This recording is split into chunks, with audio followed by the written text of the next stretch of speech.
All right, let's make a protein shake. If you hear noise, that's because I got some sausage going for a breakfast sandwich, but here's how I make my protein shake. I use my protein blender bottle with the little blender wire ball here, and I also use a NutriBullet to mix it. So I have that in there, and I add 1 scoop of vegan pea protein.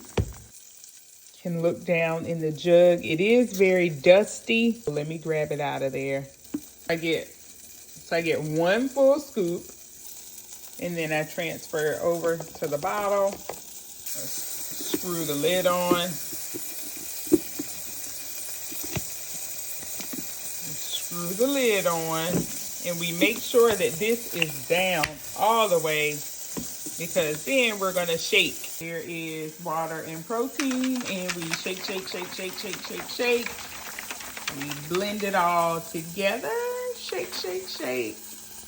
And then into the NutriBullet cup goes a banana. I try to choose one that's semi-ripe. All right, the banana's all done. To that, we're going to add blueberries and raspberries. So we'll dump that over in here. And then also a nut butter.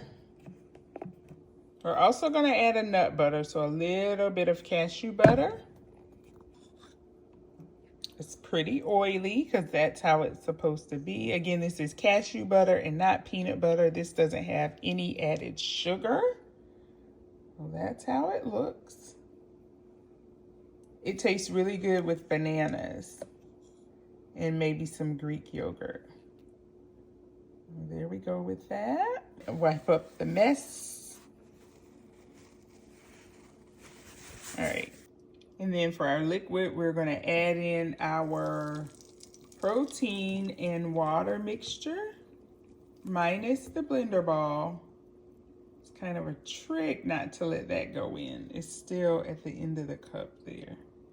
So now that's all in. We screw on the motor and blend.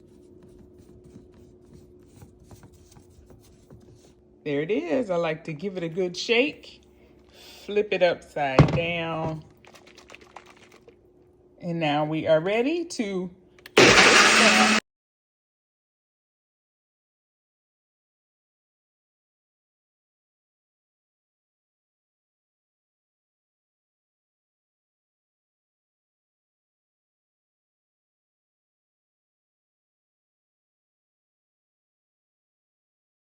wasn't that much in there that needed to be blended in terms of heavy duty stuff. So let's see what we got. And of course I missed the whole pour, but there it is. And we put our lid on. And voila. We are all set to drink. Make sure this is down. I always like to give it another little shake. See my little berry bits at the bottom, blueberry and raspberry seeds.